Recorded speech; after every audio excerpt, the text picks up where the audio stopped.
Hello guys, welcome to my channel. इस video में मैं आपको केदारनाथ से जुड़ी संपूर्ण जानकारी दूंगा, साथ ही ट्रैकिंग के बारे में भी जानकारी दूंगा। केदारनाथ जी पहुंचना बहुत ही आसान है। यहाँ पर 16 किलोमीटर की ट्रैकिंग करके आसानी से पहुंचा जा सकता है। इस वीडियो के जरिए मैं आपको केदारनाथ की संपूर्ण जानकारी दूंगा। वीडियो को अंत तक जरूर देखें, साथ ही वीडियो को लाइक, शेयर व चैनल को सब्सक्राइब जरूर करें।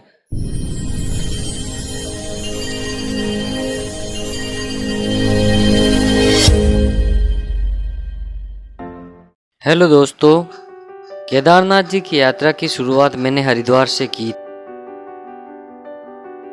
केदारनाथ पहुंचने के लिए आपको सबसे पहले हरिद्वार या ऋषिकेश पहुंचना पड़ेगा।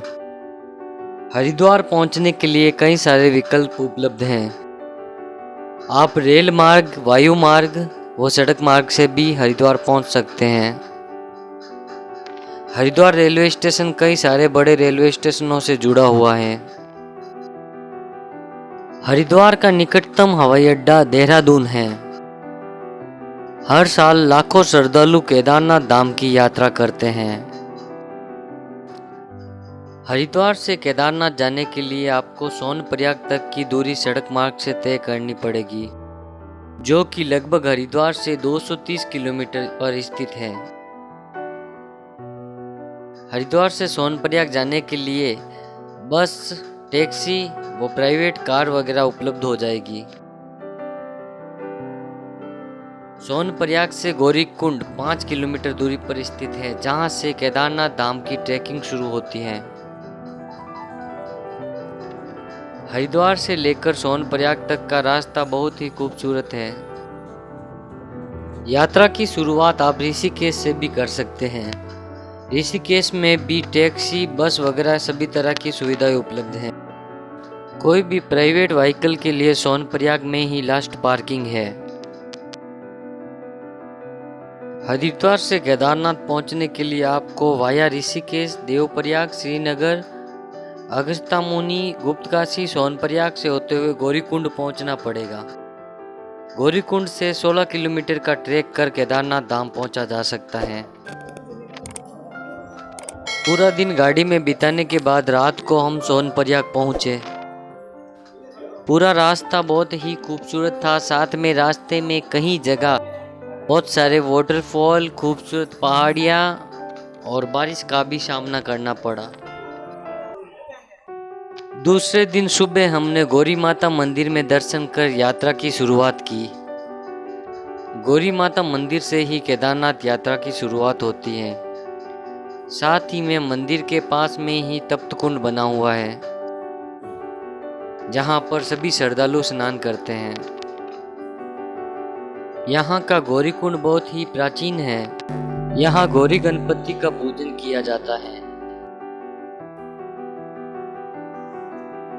यहाँ पर मौसम बहुत ठंडा रहता है। अपने साथ गर्म कपड़े लाना ना भूले।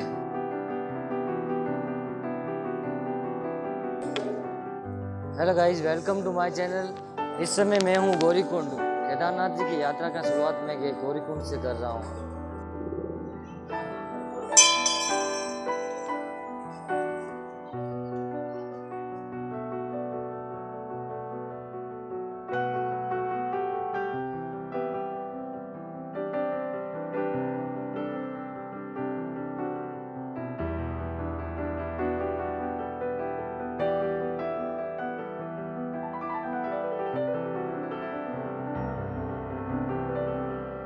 ये गौरीकुंड का खूबसूरत मार्केट है।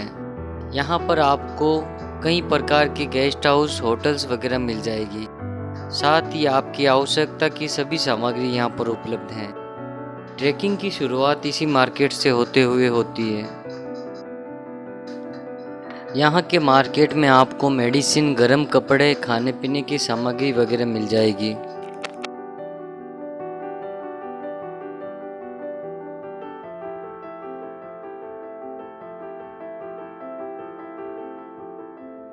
साथ ही यहाँ पर रेनकोट वगैरह सभी प्रकार के सामान मिल जाएंगे।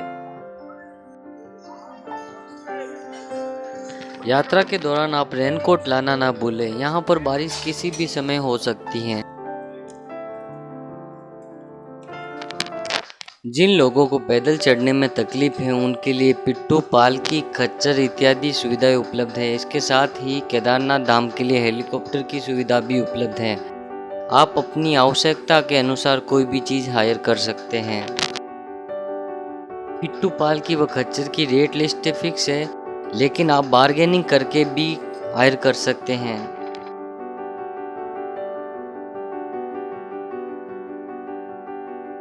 गौरीकुंड से केदारनाथ तक के लिए एक तरफा घोड़े की जनरल रेट सितंबर माह में 3 से 3,500 रुपये थी। अभी आप तप्त कुंड के दर्शन कर रहे हैं, साथ में मंदाकिनी नदी बह रही है।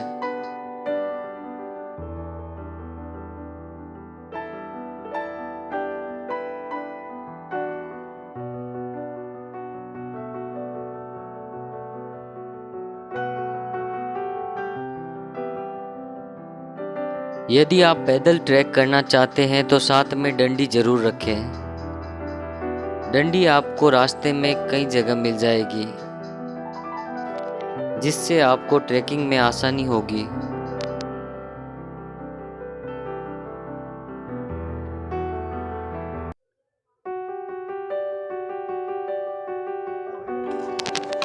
मैंने यात्रा की शुरुआत सुबह 8 बजे से की है।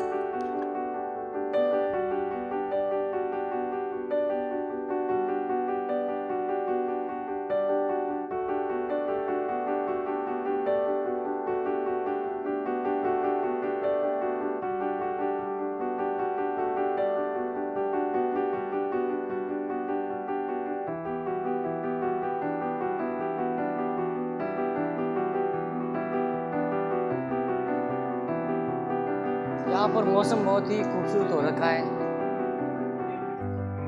हल्की हल्की ठंड का एहसास हो रहा है।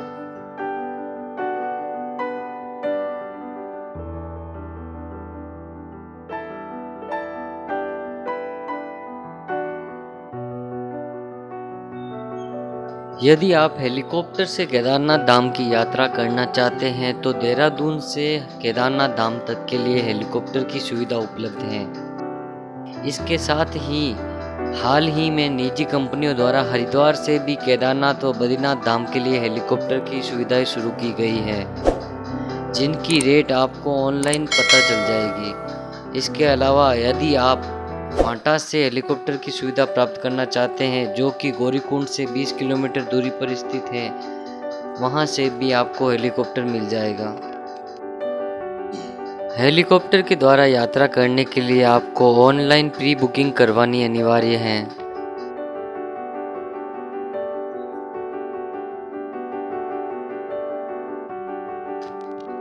हेलीकॉप्टर की सुविधा आपको फाटा के अलावा शीर्षी व गुप्तकाशी में भी मिल जाएगी, जिसका किराया केदारनाथ तक के लिए 5,000 राउंड ट्रिप का लगेगा। इसके अलावा अधिक जानकारी आपको वेबसाइट पर मिल जाएगी।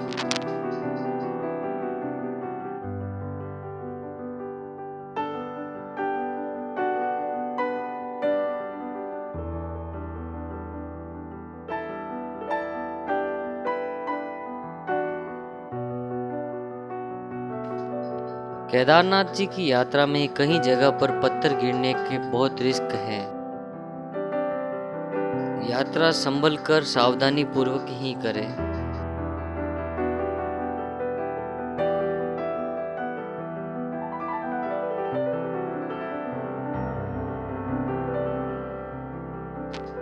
बारिश के समय रास्ता बहुत ही फिसलनदार हो जाता है। यात्रा करते समय सावधानी बरतें।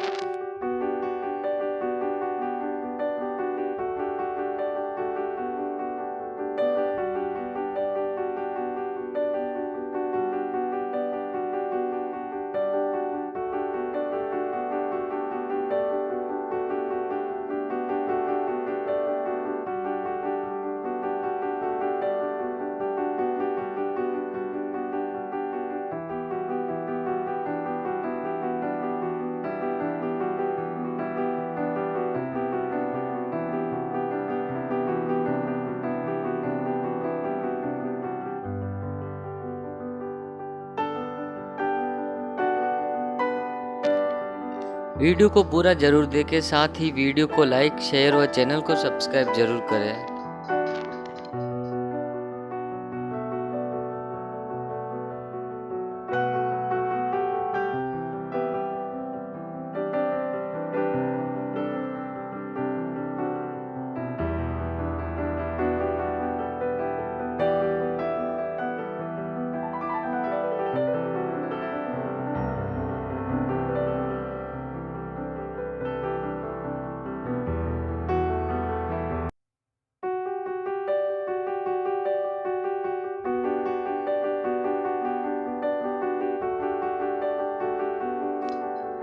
घोड़े खच्चर की सुविधा आपको पूरे रास्ते में मिल जाएगी। यदि आप गौरीकुंड से खच्चर ना करके बीच में कहीं से करना चाहते हैं तो भी कोई समस्या नहीं रहेगी।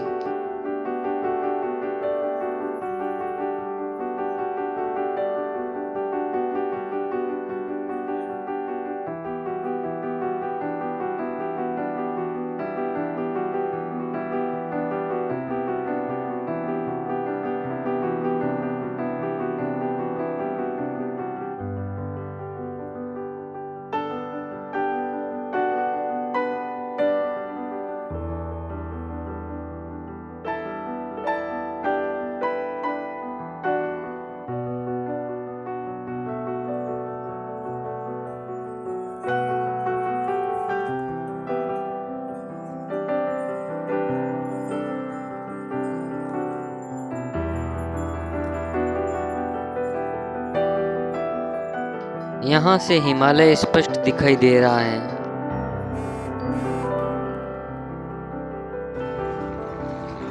पूरा रास्ता बहुत ही खूबसूरत व सुकूनदायक है।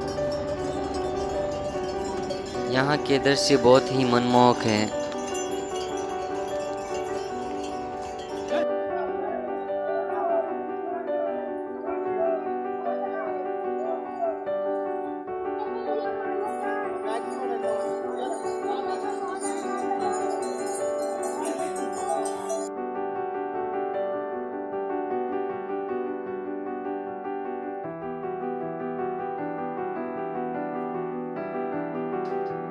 चढ़ाई बहुत थकानदायक है, लेकिन आप बार बार रुक रुक कर आराम से चढ़कर आसानी से केदारनाथ धाम पहुंच सकते हैं।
एक पौराणिक कथा के अनुसार इस ज्योतिर्लिंग की स्थापना का इतिहास संक्षेप में ये है कि हिमालय के केदार शृंग पर भगवान विष्णु के अवतार महातपस्वी नर और नारायण ऋषि यहाँ तपस्या करते थे। उनकी आराधना से प्रसन्न होकर भगवान शंकर प्रकट हुए और उनको प्रार्थना अनुसार ज्योतिर्लिंग के रूप में सदा यहाँ वास करने का वरदान दिया। केदारनाथ पर्वतराज हिमालय के केदार नामक शृंग पर अवस्थित हैं, इसलिए इस धाम को केदारनाथ ज्योतिर्लिंग कहा जाता है। 12 ज्योतिर्लिंगों में से केदारनाथ 5वें ज्योतिर्लिंग के रूप में स्थित है। पंच केदार की कथा ऐसी मानी जाती है कि महाभारत के युद्ध में विजय होने पर पांडव भ्रात हत्या से पाप की मुक्ति पाना चाहते थे, इसलिए वे भगवान शंकर का आशीर्वाद पाना चाहते थे, लेकिन वे उन लोगों से रुष्ट थे। भगवान शंकर के दर्शन के लिए पांडव काशी गए, पर वे उन्हें वहां नहीं मिले। वे लोग उन्हें खोजते हुए हिमालय तक आ पहुंचे। भगवान शंकर पांडवों को दर्शन नहीं देना चाहते थे, इसलिए वे वहां से अंतर्ध्यान हो गए और केदारनाथ में जा बसे। दूसरी ओर पांडव भी लगन के पक्के थे और उनका पीछा करते करते केदारनाथ पहुंच गए। भगवान शंकर ने तब बैल का रूप धारण कर लिया और वे अन्य पशुओं में जा मिले। पांडवों को संदेह हो गया था, अतः भीम ने अपना विशाल रूप धारण कर 2 पहाड़ों पर पैर फैला दिया। अन्य सब गाय बैल जा निकले, पर शंकर जी रूपी बैल नीचे से जाने को तैयार नहीं थे। भीम बलपूर्वक इस बैल पर झपटे, लेकिन बैल भूमि में अंतर्ध्यान होने लगा। तब भीम ने बैल की त्रिकोणात्मक पीठ का भाग पकड़ लिया। भगवान शंकर पांडवों की भक्ति दृढ़ संकल्प देख प्रसन्न हो गए। उन्होंने तत्काल दर्शन देकर पांडवों को पाप मुक्त किया। उसी समय भगवान शंकर बैल की पीठ की आकृति पिंड रूप में केदारनाथ में पूजे जाते हैं।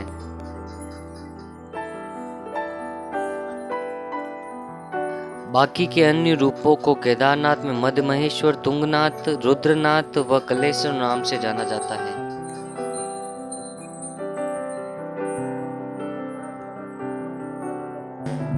केदारनाथ मंदिर का निर्माण आदि गुरु शंकराचार्य जी ने करवाया।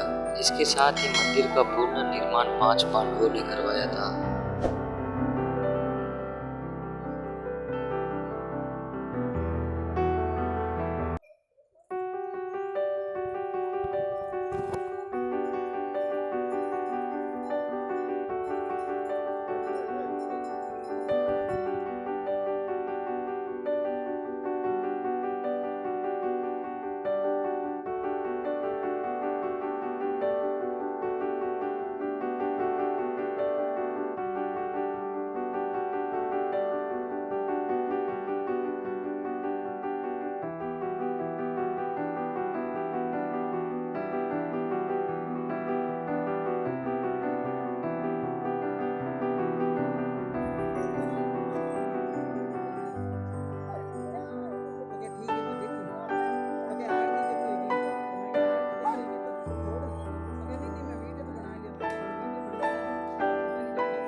घोड़ा खच्चरों का अंतिम पड़ाव बेस कैंप है। यहाँ से दर्शनार्थियों को आगे पैदल जाना पड़ता है। बेस कैंप से केदारनाथ 2 किलोमीटर की दूरी पर स्थित है।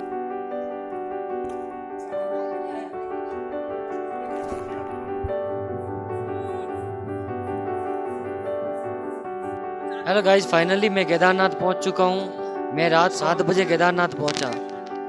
उसी के साथ ही पूरे रास्ते में बारिश थी। इस वक्त भीड़ थोड़ी कम है। सुबह 4 बजे से लाइन लगी हुई थी। यहाँ पर मौसम बहुत ठंडा है। मंदिर परिसर के आसपास ही कई सारे होटल्स बने हुए हैं व खाने पीने के भी कई विकल्प उपलब्ध हैं।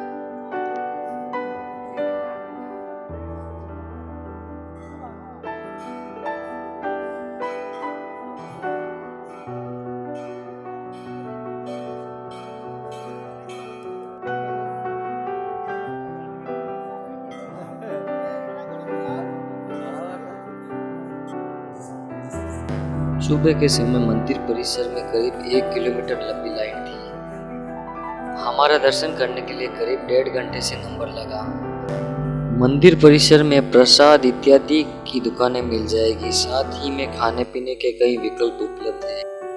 मंदिर के आसपास ठहरने के लिए डॉर्मेट्री व होटल्स भी है। इनका किराया सीजन के अकॉर्डिंग रहता है।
केदारनाथ जी के दर्शन करने के बाद हम शंकराचार्य जी की मूर्ति देखने गए।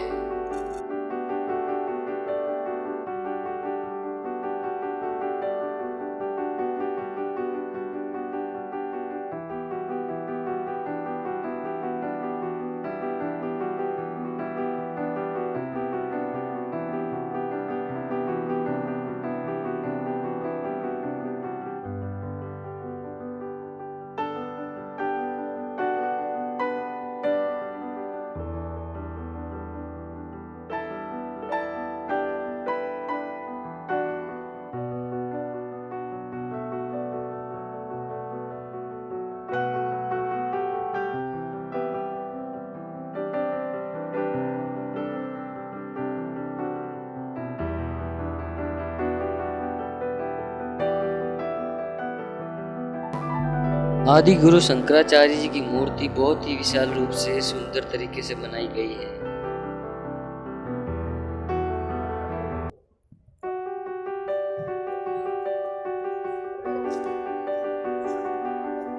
ये रास्ते में खड़ा मत होइए, आप साइड में होइए थोड़ा।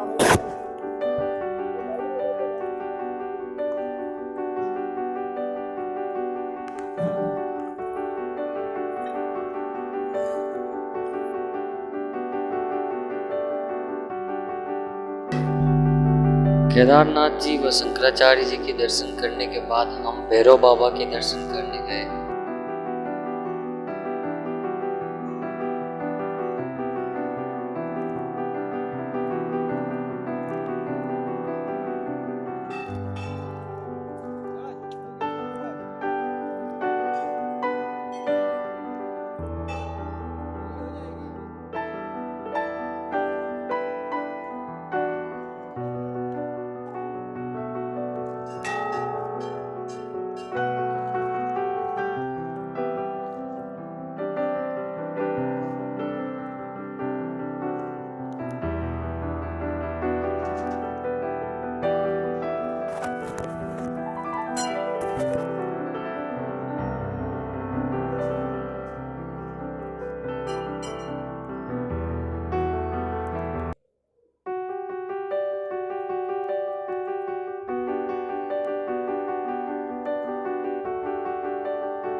केदारनाथ जी मंदिर के पीछे ही भीमशिला स्थित है।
ये सोनप्रयाग की पार्किंग है।